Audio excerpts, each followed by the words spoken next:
Monday Night Raw, Monday Night Raw.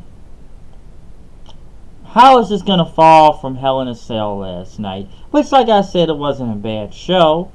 Other than, like I said, the Raw Women's main event, Raw Women's match and the main event itself. But you knew something was going to happen tonight with the, after the main event last night with Roman and Strowman and Brock being involved. But Raw, Dallas, Texas, kicking it off with Roman Reigns. Of course, the occasional boos. Every damn near week is a boo.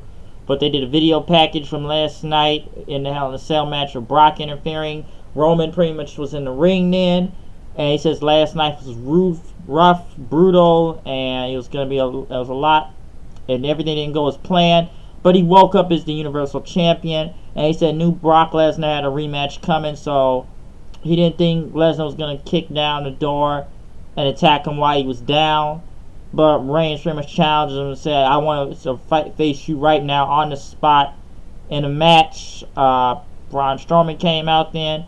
And pretty much Strowman said to Reigns that, he said Reigns should be thankful that Lesnar interfered because he's the only reason why I'm not the Universal Champion right now. He pretty much wanted to say he cost him his opportunity and there won't be a third. So it's kind of like the Money in the Bank thing was kind of cashed in. Well, not cashed, but almost damn near wasted since, said it won't be a third time since he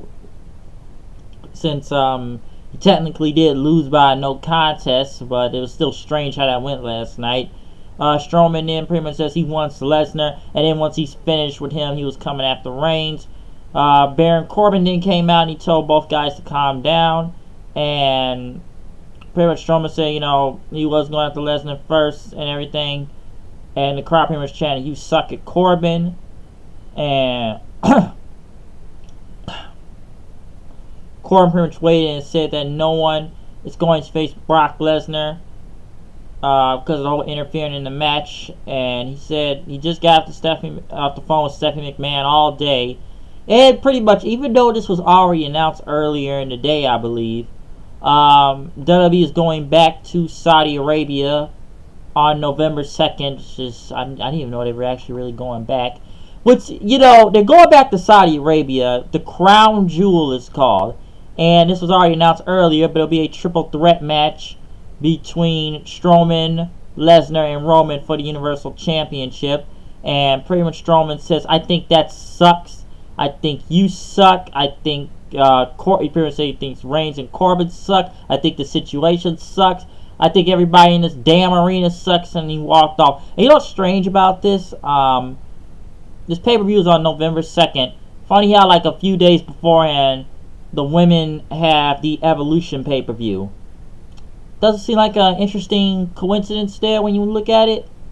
Because, yes, they're going back to Saudi Arabia, even though they had backlash over it last time with people. But, it's about money, so they went on that whole, the women can't come. So now you have a solution this time. We give the women their own pay-per-view now, and then now the men will have their own pay-per-view at the whole Crown Jewel thing in Saudi Arabia.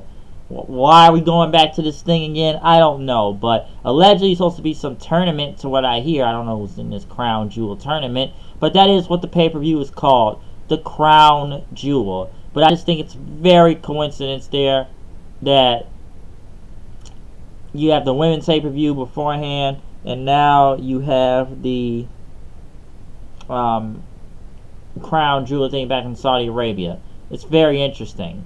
Paul Heyman came out with the door that Brock kicked on the stage and talked about Brockonomics and the leverage you have more as a star now when Brock was the Universal Champion, that stocks went up, money has been made, more money has been made in the WWE, and even in UFC 2 with Brock, and that, that is one of the most powerful things is winning that Universal Championship.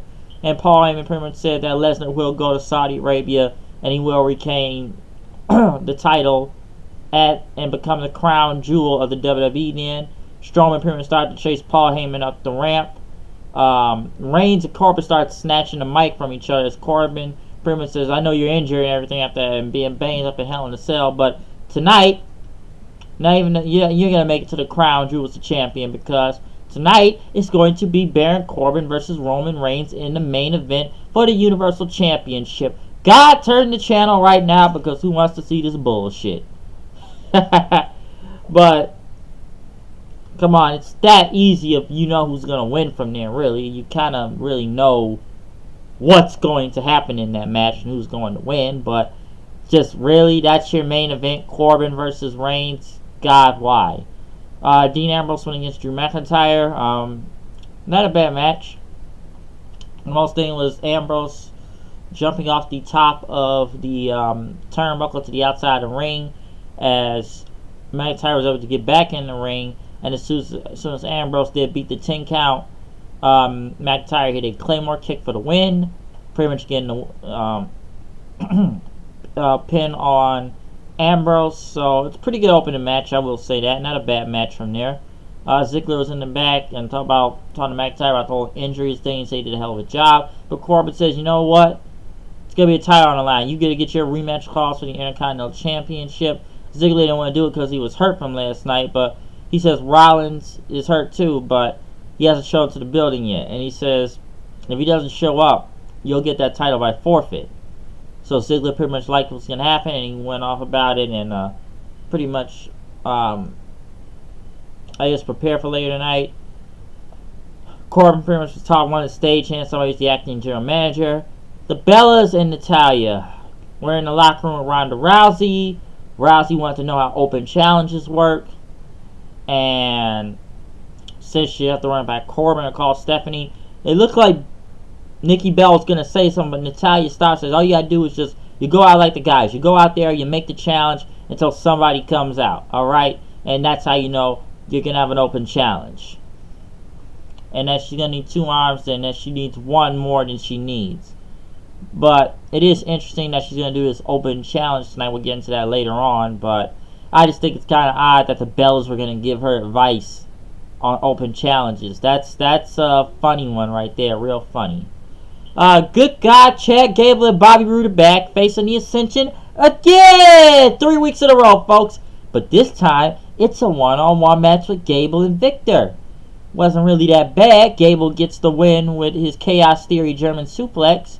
But then after that, was a Connor attack both from behind. So I'm sure next week, people, you're going to see Bobby Roode versus Connor next instead of Victor. Why is this still a feud? Why did these two teams go against each other 2 weeks in a row? Now we're doing singles matches with them now. I don't know where this is going to go, but it ain't going out good. I can tell you that. So, I don't know. You're Ascension around, and this whole Roode and Gable thing, we'll see where this goes, but I'm just not sure. Seth arrived to the building, so he was going to be ready for his match tonight. The Undertaker live, Dallas, Texas, as the Dead Man. Pretty much a big reaction for the Dead Man coming out. People chanted for him, and he pretty much wanted to say that delusion is the final resource for the damned, and that no man can spin a web of lies like a man that has a broken soul. And he talked about that broken soul, which was Triple H, as Triple H said that Undertaker has lost all of his self-respect, but self-delusion will be his downfall, pretty much. And he once knew Triple H at a time that he was a savage, wicked warrior, or as others would say, the cerebral assassin. But nowadays, Triple H plays this corporate game, and his battlefield is now the boardroom. And that Undertaker pretty much wants to say that Hunter's life is filled with lies he can't see the truth, nor can the fear of his, friend's eyes of his own demise then, and that when he faces Triple H for the last time, it's going to be like the first time. I'm going to put him 6 feet under, game over, as Undertaker put it. And that Triple H will do anything he can to move heaven and earth to pretty much outrace the Reaper, and now he's brought Shawn Michaels along with him. And that Triple H has deceit, delusion, and Michaels now, and he gonna go on to detail about it, but Undertaker pretty much said that yes, Shawn Michaels is in Triple H's corner, but that's okay, because I'm gonna have my brother in my corner, Kane. So Kane will be at the Super Showdown. So pretty much it's DX and the Brothers of Destruction, in a way. And Undertaker pretty much said that, you know, he took the career of Shawn Michaels and he will take the career of Triple H. And said he's going to take his soul and put him down. And that his Brother of Destruction will be watching his back, Kane. And he pretty much said Triple H will rest in peace. So a pretty good promo by Taker. Mostly the big news out of this match is that Kane will be there in the Dead Man's Corner at the Super Showdown thing. Since Triple H is gonna have Shawn, it's pretty much DX and the Brothers of Destruction. That's how you're gonna go on from that. Bayley went against Dana Brooke. I don't know why, and they said Dana Brooke left Titus Brand, but I don't really care, to be honest, because it wasn't going anywhere anyways. Sasha and Bayley literally have nothing to do, I feel like, so they gotta face Dana Brooke for some odd reason. Authors of Pain with Rockstar Spud again, and you know, I'm gonna go back what I said last week. They're gonna take all the cruiserweights, and I feel like they're just gonna have them manage these big guys on Monday Night Raw. You got two small guys managing like big guys on Raw, and Spud pretty much came out with them.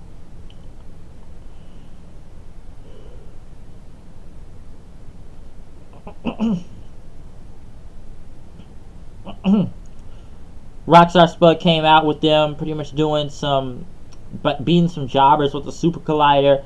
I don't know what they're trying to do in Authors of Pain. I guess this is some type of reset button. And then I'm hearing that Vince is now not mad at having managers all the time and mouthpieces. So maybe Vince has finally decided to bring those guys back now and have managers. Even though it's dumb enough to get rid of Paul Ellering to begin with, and you know it's off several things, but it just looks silly when Rockstar Spud comes out there dressed as the Authors of Pain like he's a little brother or something. And why they're facing jobbers, I don't know. Ziggler's talking to Corbin in the back as he wants to know what's going to go down.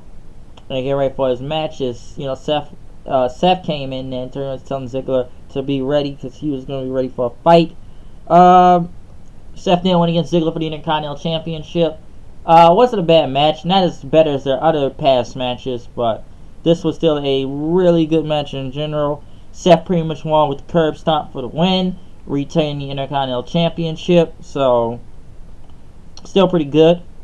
Roman was in the back then watching on as he talking about him being the underdog, which he pretty much said he wasn't the underdog, or asked was, but Reigns said he doesn't feel like an underdog, and he said he might be when he faces Lesnar and Strowman, but he's not when he's facing Corbin tonight, and he says he will still be the Universal Champion.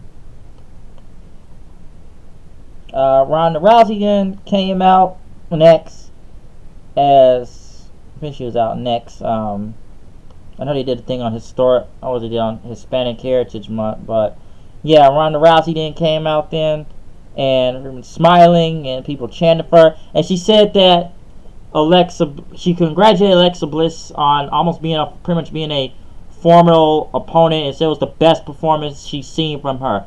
I don't know what match you were watching, but I really laughed when she said formidable opponent, and in saying she didn't expect Bliss to push her to the limit and showing her that she's more of a champion that she thought she could be. Listen, who fed Ronda Rousey those lines? I really want to know that. Please tell me, because that's a bunch of bullshit, and I'm sure and you know that's a bunch of bullshit of her saying that out of her mouth. So I really want to know who fed her those lines that trying to make Bliss still sound credible, or some type of formidable opponent act like that was a really great match last night, because it really wasn't. It just wasn't. It was really fucking bad. But Rousey said she wanted to be the best champion that fans have ever seen. She wanted to be like Bret Hart, Stone Cold Steve Austin, and Ric Flair. And an open challenge happened, and Natalia's music hit, but she never came out. The Riot Squad dragged her body onto the stage and pretty much headed to the ring saying they didn't like Rousey. Rousey pretty much fought off the Riot Squad damn near by herself, pretty much flipping them every time, but they focused on her ribs after Ruby did a spear on her. The Bella Twins came out for the save and pretty much knocked the Riot Squad out of the ring. Listen, there was no title match here. This was all just to promote this 6-woman tag match in Australia, since it's the Riot Squad versus the Bellas and Rousey. Even though we saw the Bellas fight the Riot Squad damn near a week or two ago, we gotta do this match again, except Rousey's part of it now. I don't think I really want to see much of this match, but you know, 6-women tag match, but it's just kind of that's all it's really trying to promote. I'm sure people are still waiting for Nikki Bella to turn on Rousey so we can just get this bullshit match with these two at Evolution. That's what I'm hearing. But does anybody really want to see Rousey versus Bliss? Because I sure hell don't want to. I really don't. Elias was out there strumming his guitar, playing a very good tune, I will say that. And you notice how bad the show can be before he shows up. But you know, he's hours away. He was making a song about Lashley until Lio Rush came out, and I kind of liked how Corbin said, "Whose kid is this?" As you know, Lio Rush said he was the man of the hour, and he says, "Listen, kid, I don't care, alright?" He pretty much told security to come get him, but then he laughed and told him that Elias has lost a ton of jokes, therefore he is a joke.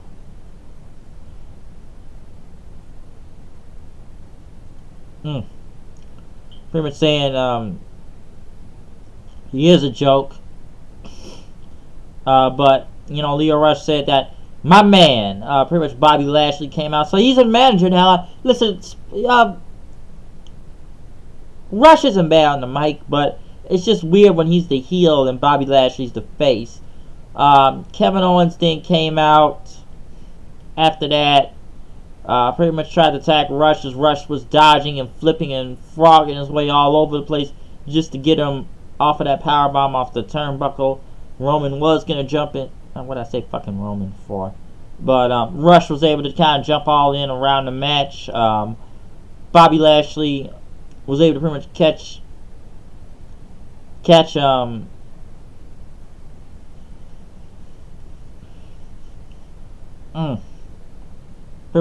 Lio Rush from the outside, from that powerbomb thing that Kevin Owens was about to do. It was still kind of cool that he was flipping his way out from Elias and Kevin Owens, but like I said, I think it should be the other way around of who's face and who's the heel.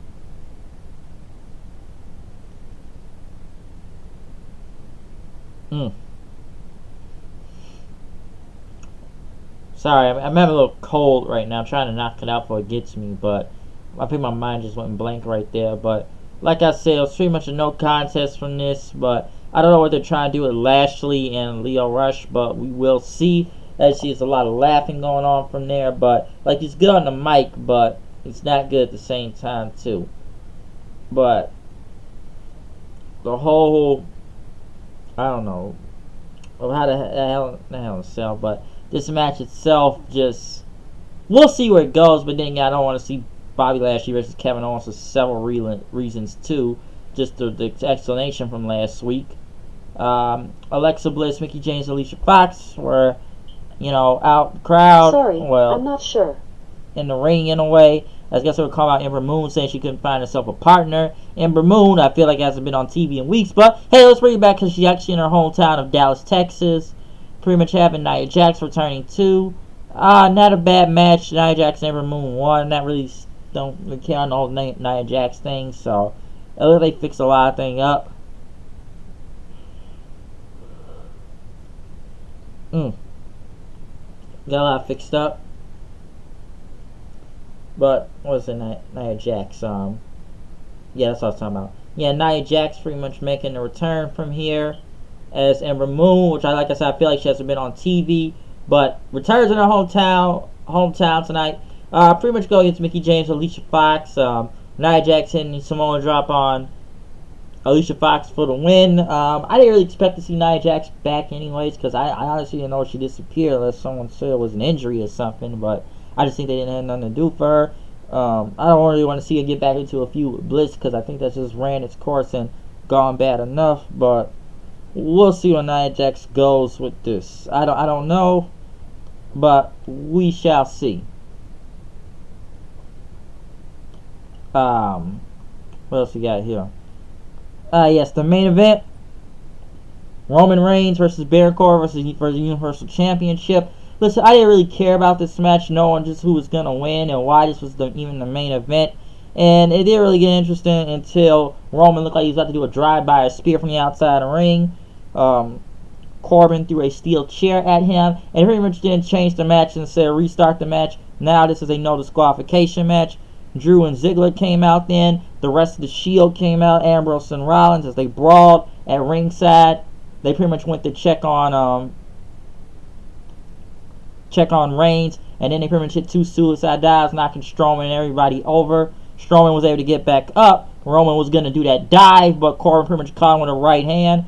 Corbin immediately got back in the ring, got speared, and 1, 2, 3 was over. Roman Reigns still retains the Universal Championship. I don't think anybody knew Corbin was going to win or really had any type of chance of winning. The match was just kind of whatever. And then next thing you know, of course, we got a lot of overbooking with multiple interferences going on with this. So this whole Shield versus Pac thing continues. So, like I said, I don't think anybody think Corbin was really going to win in general with this.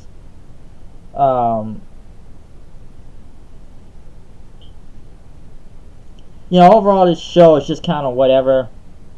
I don't really care. Just, this is all just to try to get Roman Reigns as over as possible anyway. So, we all know how that's gonna go. And now we just got all these multiple pay-per-views coming out from Evolution and Super Show and now the Crown Jewel and stuff. But most of the entire titles are focused on either the Shield and this Pact or Dogs of War feud. That's where all this is going and what they're putting all the eggs in one basket, because sooner or later, like the Shield are going to take all the titles. I know people won't believe me on that, but that's what I really see coming, is the Shield just taking all of the championship belts. But, Raw's just kind of whatever, a lot of things, other than a couple title matches here and there, but I don't know. I guess this is their way now to somewhat figure out after what happened in Hell in a Cell last night. Please check out my review of that posted up. I recommend watching it, so comment and subscribe on that thing. But I don't know, man. Raw. What was the best things I could take from this? The Undertaker promo? I've tried to get this Leo Rush thing, but it's like I said before with the Cruiserweights. I feel like they're going to have to manage all the big guys for some odd reason. I don't know why, but that's where I feel like it's going. I don't really want to see Gable and Rude, because I just don't know where that's going. Roman, get him over as much as possible. Seth versus Ziggler wasn't bad, even though I've seen better matches from their past encounters. That whole Rousey segment wasn't bad, just to promote for the match in Australia. That's all what it really was. But Raw, I don't know, it just continues to make themselves look like shit damn near every week. But most of it was just, to get Roman over. But you did see a lot of bad, and you did see some good coming in and out of this show tonight.